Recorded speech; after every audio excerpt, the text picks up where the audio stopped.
get you turned around here. It's a little foggy.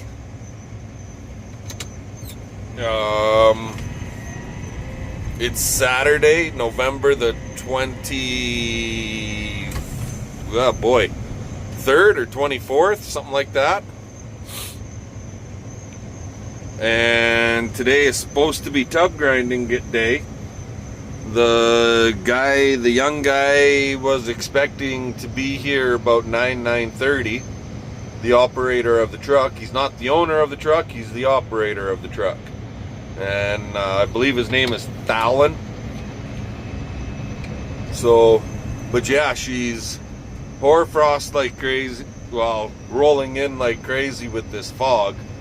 And tonight, later this afternoon, it's supposed to start snowing, and we could see upwards of 20 centimeters of snow overnight again. So it's been, what's it been since our snowfall, the storm? Well, basically 4 days. You see this stuff right here? That's all wet ground underneath the snow. I tried pushing a little bit here, and as soon as I hit that, we started sinking. So that snowbank that's there is going to stay there. I'm not moving it because I don't want to be digging holes. Simple as that. And over there,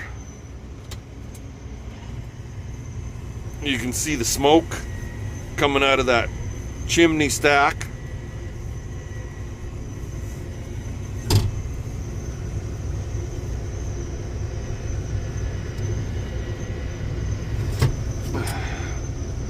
And that would be the wood-fired water tank. I fired it up. I did not have a fire going the night before last, and we did get a crust of ice, just a slight little crust. And in the future here, I'll do a YouTube video on that tank. If you go back in our videos to, oh boy, basically last fall or last winter, you can see where it says wood heated or fire heated water tank build or something like that it's called. And you would be able to see what we did, how we built it. But I'll be doing a video on that water tank in the future. But yeah, started a fire in it last night because temperature with wind chill was like, I think it was minus 19 last night. And it was still burning this morning. So that's a positive. I just threw a few logs in her, and because I'm going to be basically busy all goddamn day today, and I don't know what time I'm going to get home tonight. Because when we tub grind at my place, we also tub grind at my buddy Daryl's place. And I usually don't get home until 7, 8 o'clock.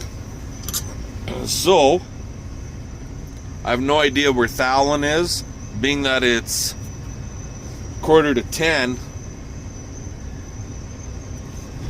This could make out for a long day. I don't know. He might not even show up today yet. They said they were coming today, but who knows? Maybe he ran into truck problems on the way and he's not going to make it. I don't know. Nobody has tried calling me. So anyway, with that being said, I'm going to let you guys go, and we'll talk to y'all later.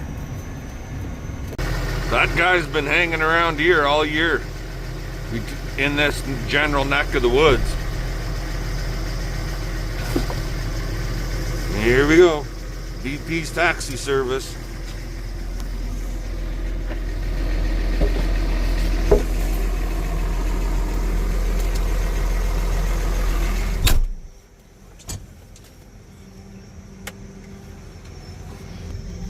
You gotta say something. Wish me luck. You gotta say something else. Thank you for all the happy birthday wishes. There you go. It was awesome. Another day. This time she's gonna do it on her own. She's not gonna have BP to help if she gets something. Wouldn't be the first.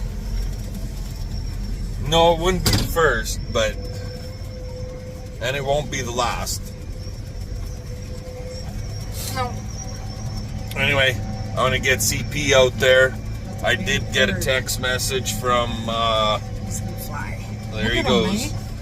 He's a big boy, that one. Yeah. You gotta shoot something so you can feed that guy. I'm gonna get CP out there. I got a text message from the tub grinder. The operator, Slow down. I'm not going fast. The operator slept in.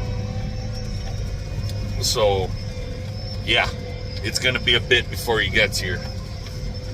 Catch you guys later. Alrighty guys, well, it's 11 o'clock. We just got rocking and rolling. It's grinding the second bale. The third one is sitting on top. So this machine here is a Hay Buster Big Bite H1130. It's not the biggest machine on the market, but it's right on up there.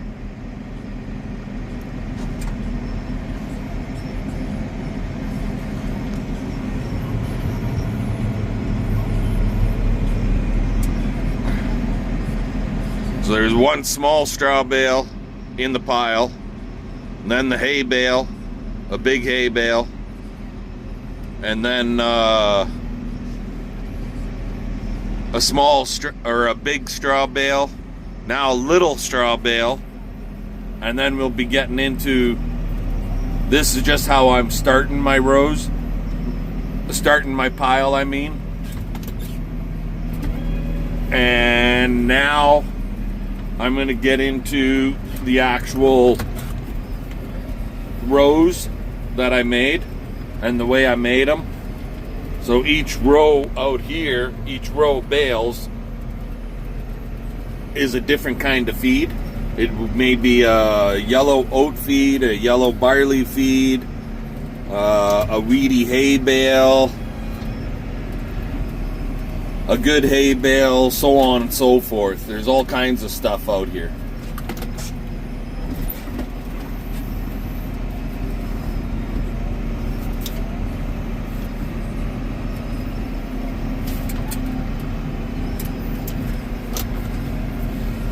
Okay, I'm gonna let you guys go, and once I'm into the piles here pretty good, I'll bring you on back. Alrighty guys, well that's 14 bales in the pile. That's what a 14 bale pile looks like.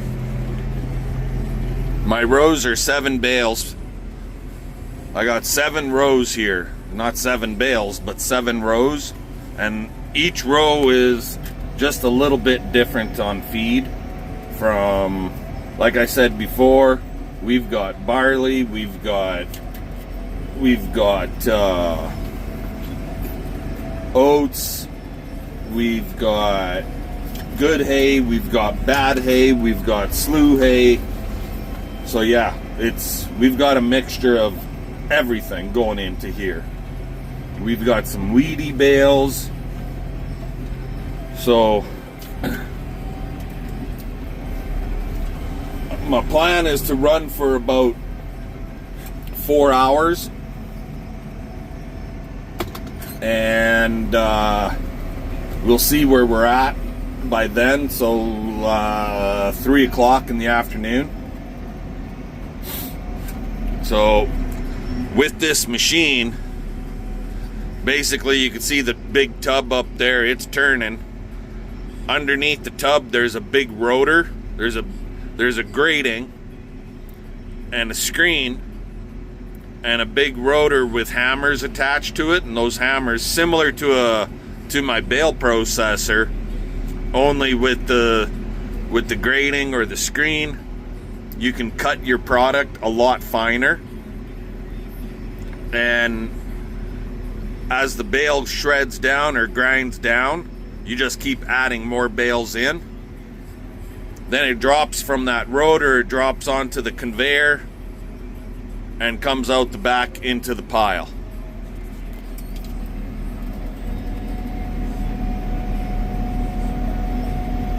I never try to let the machine run empty. I always try to have a bale in the machine at all times. And it's a long ways up there.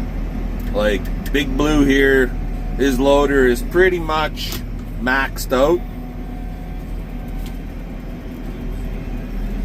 And you always want to try dropping the bales so the string hits that rotor first. You don't want them on end, the flat side. You want the round side going down first. And that works really good with you if you're running a grapple fork.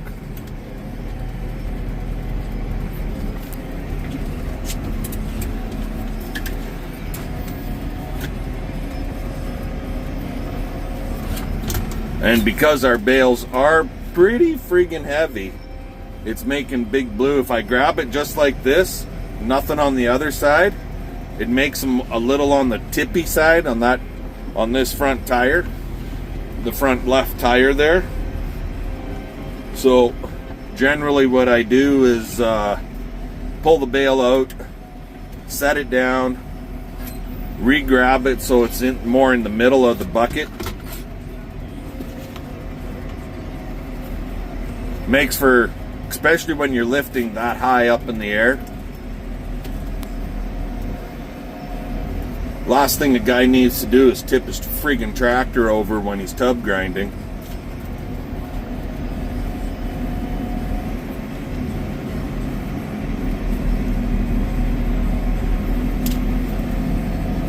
And the higher the loader is, the more unstable your load is. It's just the way it goes. For anybody that doesn't know, or anybody that hasn't worked a loader,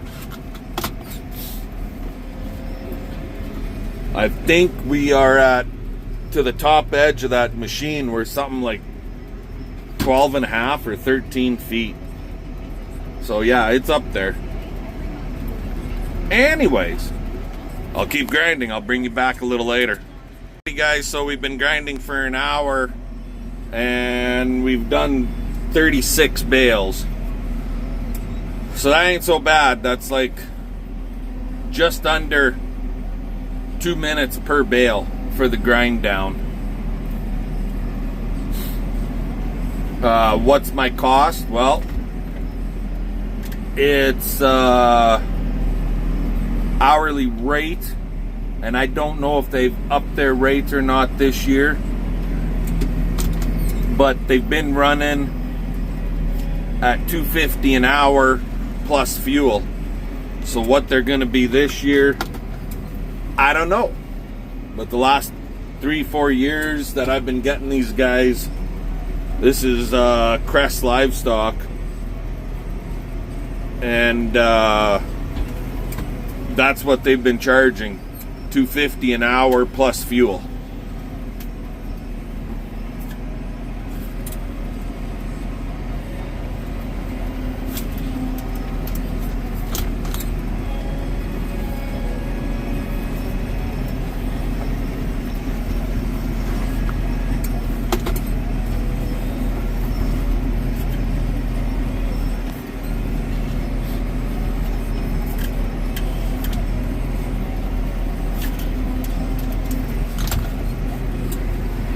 There's all kinds of hunters running up and down the road this Saturday.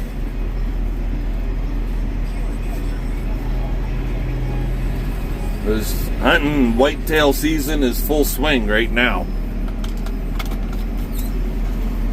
So as we grind, and I probably would have got a few more bales than 36 per hour, but I had them shut down and pull ahead, so that the truck was sitting more on top of this little knoll. And it's a good thing I did, because he was spinning trying to get up that little knoll. He had to hit the diffie lock.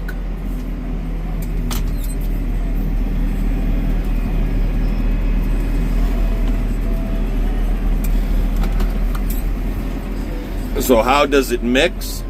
Well, as your pile is up there, you can see it cascading down, and that's how it mixes. And then as I dig into the pile, I'll stir it up and mix it around some more yet too, with front end loader as we're feeding it out. Okay, I'll bring you back in a little bit and we'll talk a little more. Hey guys, so oh god, I can't remember his name now. Fallon. Or Thallon, I should say. He wants to move the truck ahead, and if you look there, see that PTO shaft right there running from that gearbox up to the machine? We gotta wait until it completely stops. Then he can shift the gear, disengage that gearbox, and engage so that it goes to the transmission of the truck, or it shifts it to the rear end of the truck, I guess. So yeah, that way he can pull ahead just like he is right now. And he's gonna reposition, I guess.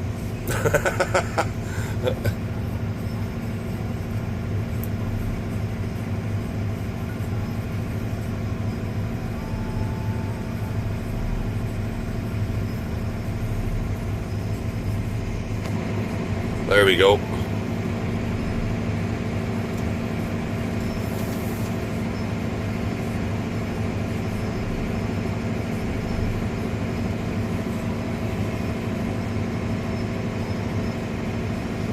Well, hopefully he drops the conveyor, otherwise it's gonna fucking catch in the wind and make a bigger mess than it already is.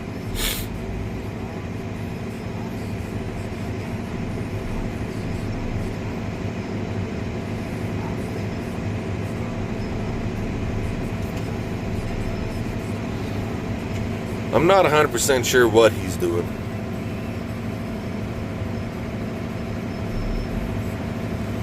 Okay, fine. Well, that's fine. Like I said, I just hope he drops that conveyor down.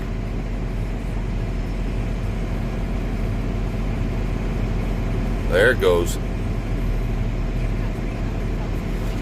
The higher it gets in, like if there's really high in the air, we don't got much wind today, but the little bit we do got, it'll grab that stuff and just blow it. Like I've ground feed when it was 45, 50K wind, and that sucks. And it literally covered the whole goddamn yard because the wind was from the other direction. Anyway, later. Alrighty guys, so I know I'm gonna get this question.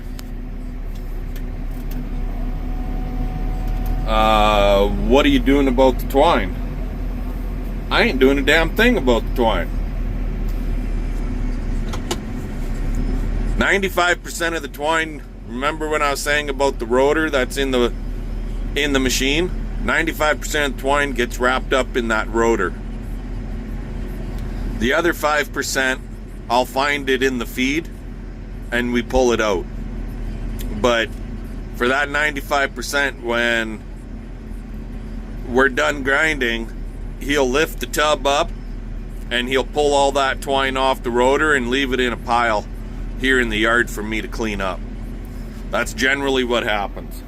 So before you all start freaking out about the twine and how my cows are eating twine and blah blah blah, it's gonna kill them, so on and so forth, that's what happens with the twine. And if I was running net, it would be the same thing.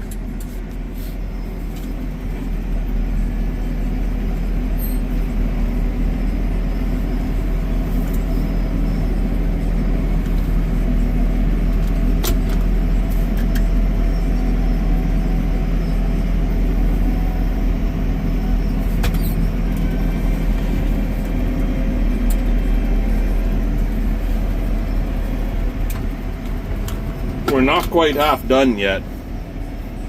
We still got a ways to go.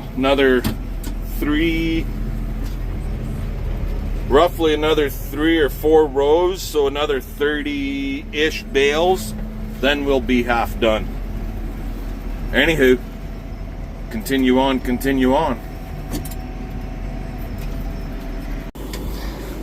With a bale processor, you'll end up with straw like this, and maybe half that long. When you shred it out, it'll be like that, about 8-10 inches long. And we get some pieces like that, but 90%, see this? See how small that's chopped up? That's what we're going for. The cows can utilize that stuff a lot better. It takes less energy for them to process it themselves in their gut.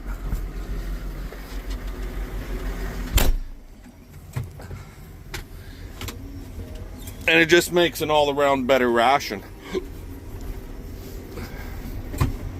We got lots of roughage. That would be our straw stuff. We got oats grain in here. We got barley grain in here. I know it's not ground, but that's fine. So yeah, no, this is all good. He's just moving the truck again.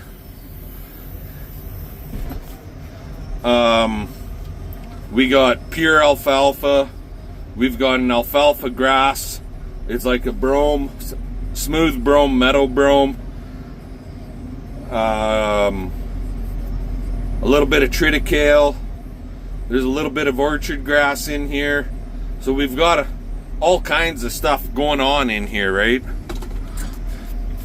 And it's time for me to drop a bale.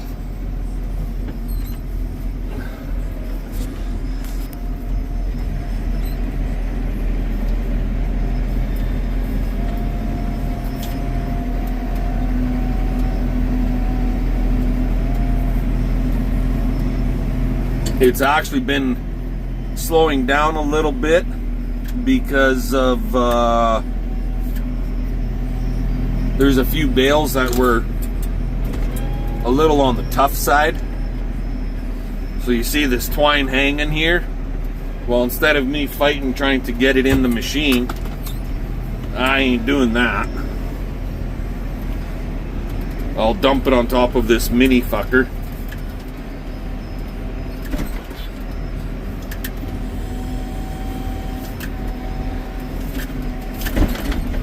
There we go. And having some tough bales in the pile, I actually prefer it, because then it causes the pile, as that heats, it causes the pile to heat a little bit and ferment a little bit. It doesn't, it's not like a silage, but god dang it, it's close.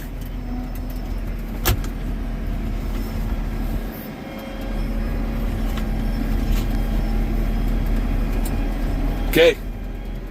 Oh, looky, looky. My mix mill's coming home. There it is.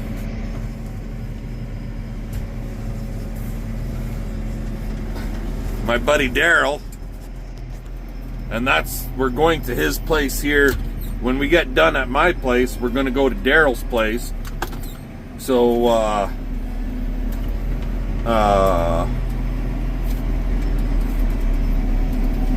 he brought the mix mill home for me. Anyway, I gotta phone Daryl, so I'll let you guys go. Guys, well, the machine is definitely slowing down because we got tougher bales. We're into some of my bales that were baled a little on the damp side, especially some of this green feed, like what I got in here right now. So, in the bucket, like, and you can see every once in a while you'll get those big tufts blow out. Also, every once in a while you'll get a bale where it's just steaming coming off of the conveyor. So yeah, and that slows the machine down.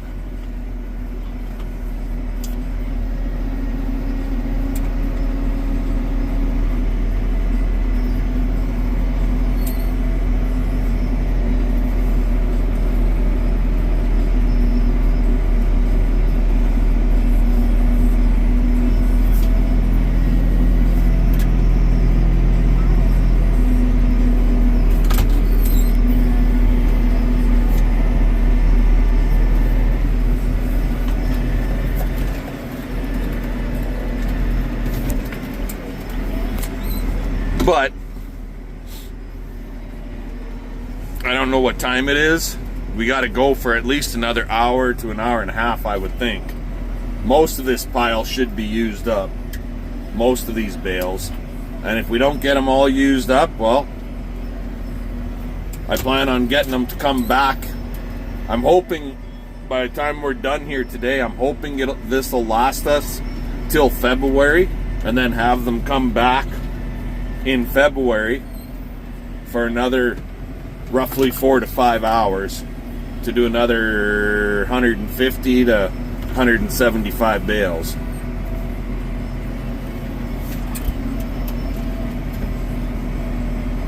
I also, in here, I have some like 3-year-old friggin' green feed and hay bales, 3 and 4-year-old stuff. So I'm trying to get rid of all that old hay also.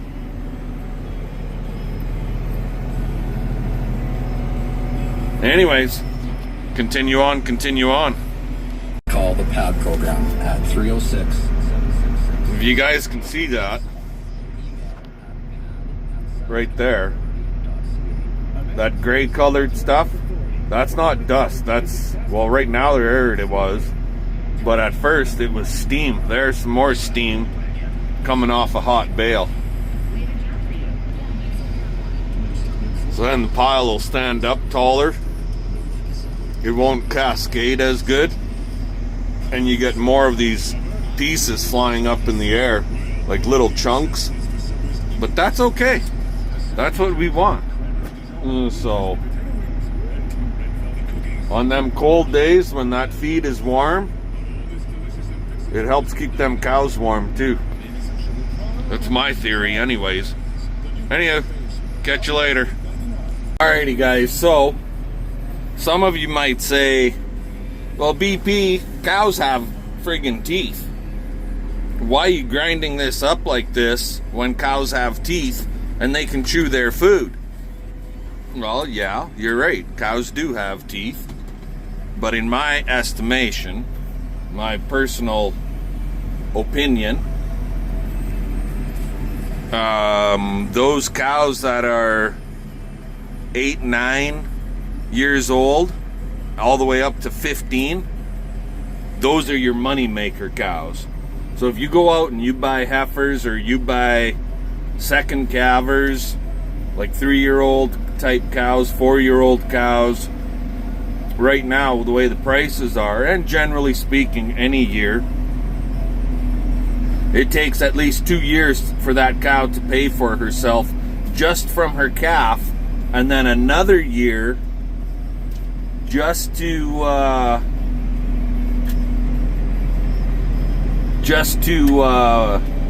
pay for her to be at your place over that time frame.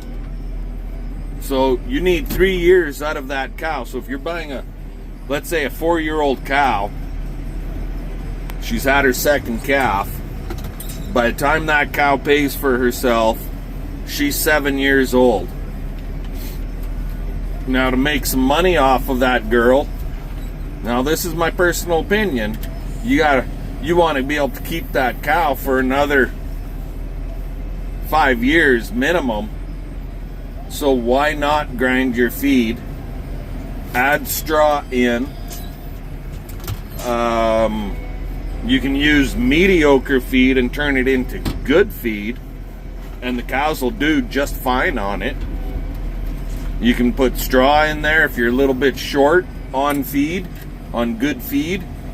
You can add straw in to a pile like that, and it goes that much farther, and they'll do just fine with it. Also, there's less waste. It's just my personal opinion. I got cows in the yard here that are, I think we're sitting around 18 years old right now, is the oldest cow in the herd. And I could almost tell you, if I was feeding straight round bale, I don't know if that friggin' 1/2 to 3/4 mouth type cow would be in the yard anymore. And when I say 1/2 to 3/4 type mouth, That means half of her teeth are missing, or 3/4 of her teeth are missing. By chewing on this stuff, she can gum it and still utilize it and make it work and still be fine. Anyway, my personal opinion, guys, my personal opinion. Leave your comments, subscribe, all that fun stuff. Give us the thumbs up if you like it, or the thumbs down if you don't like it. I'll bring you all back a little later. There, you can see him. He's a little bit of stuff in there. He didn't quite empty out.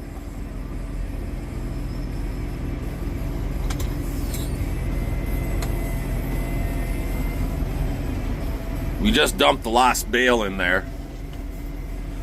So he'll let her empty out. And then he'll clean the hammers out.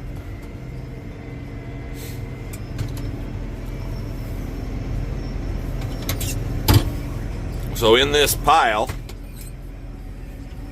give you an idea on the size of her, go from there. There's another small pile kind of in the middle on the other side back there. All the way to the end over here. That's 127, 130 bales, something like that. 127, 128, whatever it is.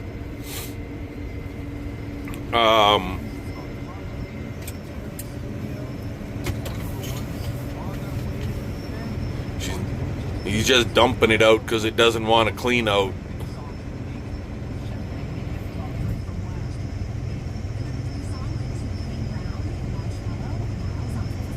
Well, it's empty now.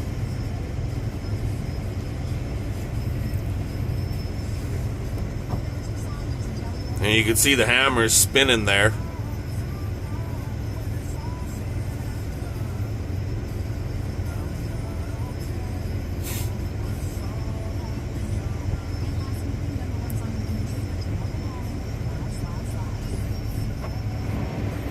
But anyways, so that's 4 hours worth of work. I need another hour and I would get almost all 175 bales, but I know we got to get to Daryl's. We need to drive over there yet, and for me to get there, because Daryl doesn't got a tractor that'll reach to get the bales in this machine. So I've been going over there for the last couple of years just to load the machine. What am I doing right now? Well, all that chaff that you guys saw blowing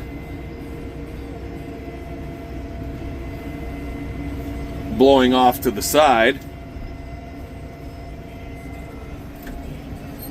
I'm just back dragging it, and we'll get it in a pile and then push it into the big pile. But anyway, yeah, I got to get to Daryl's. That's going to take me an hour to drive there.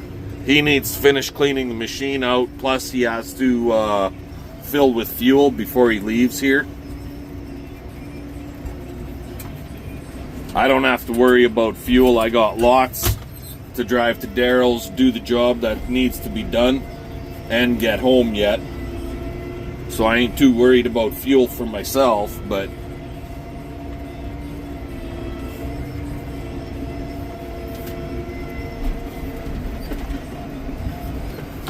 and I'm hoping that this will get me through until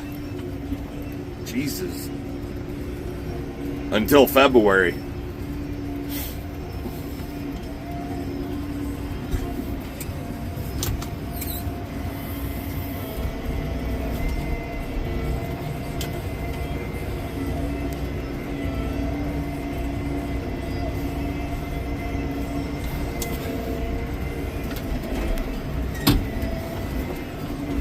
Alrighty, I'll let you guys go. I'll bring you all back once we're at Daryl's place. Alrighty guys, so we're at Daryl's. Just dropped the second bale in there. he brings the bales to me, and all I got to do is lift them into the machine. Because the skid steer won't lift high enough to get them in there. That's the only reason that he needs my help. So he grinds in a specific spot, and then he's got what they call a feeder panel that goes on the end, and they just move the panel in to allow the cows to eat. Anyway, it's 4 o'clock, and I know they want to grind for a couple hours here, so yeah, fun. Let's get her done. Alrighty guys, so with Daryl's place here, he's doing an oat feed, like a green feed oats, yellow feed oats, slew hay, and some hay that he got from a neighbor. It was cut and baled this year, but it's old hay. It was cut and baled. When I say old, I mean it was cut and baled in August. First cut was done in August. So anyway, I got a phone call. We'll talk to you guys later. It's starting to get dark. And looky. See that light? It's snowing and it's blowing. The wind picked up here.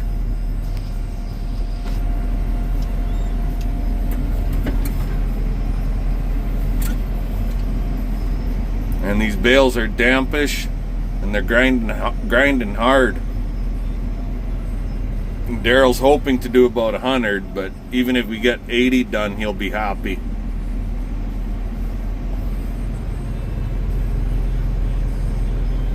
And apparently CP got her deer, and our son Dylan is on his way from Regina to help his mother with her deer. I guess I'll see it tomorrow when I get home, or later tonight. Anyway, keep on keeping on. Alrighty guys, well, that's the last bale. And the way this is blowing, I'm gonna guess Daryl's got about 15 to 20 bales that are cut, shredded, chopped up, ground up, whatever you want to call it, all on his driveway on the other side of this pile, and bridged up against his bale stack that are on the other side of this pile. If you look up there, half of it is blowing away.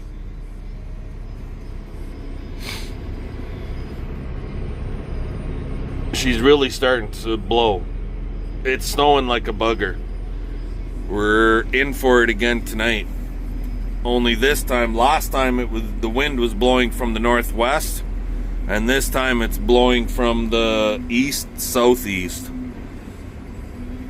And I'd try getting out of here, but there's not enough room. There's just enough room between this ridge of this snowbank / manure pile and the truck for the skid steer to get through. So I gotta sit here and wait until he's done grinding. Otherwise I'd go over there and try scraping a bunch of that stuff up for him. But I'm gonna have to sit and wait until he's done grinding, because I can't get out of here right now. Oh well, it's not the end of the world. Daryl doesn't got very many cows, so this pile should feed his cows for the whole winter. Hey, anyways, I'm gonna let you guys go. We'll talk at you later. Well, we're not home yet, guys, but we're close.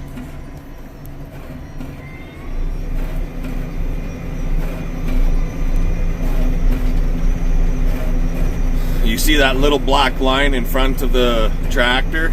That's not a tire track. That's the shadow from the loader arm coming off the light.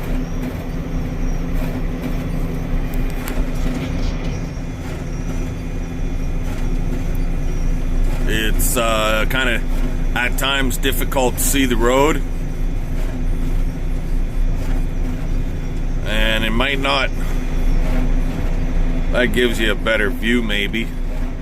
You can see the snow coming at us.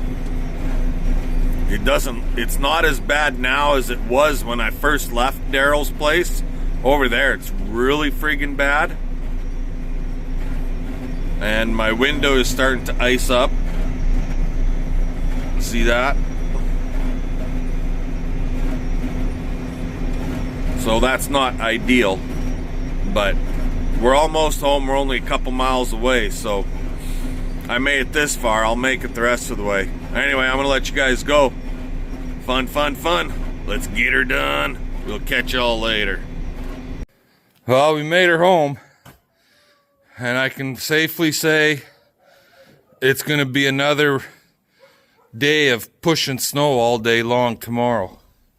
We got quite a bit, and it's not done yet. Anyway, have a good night, y'all.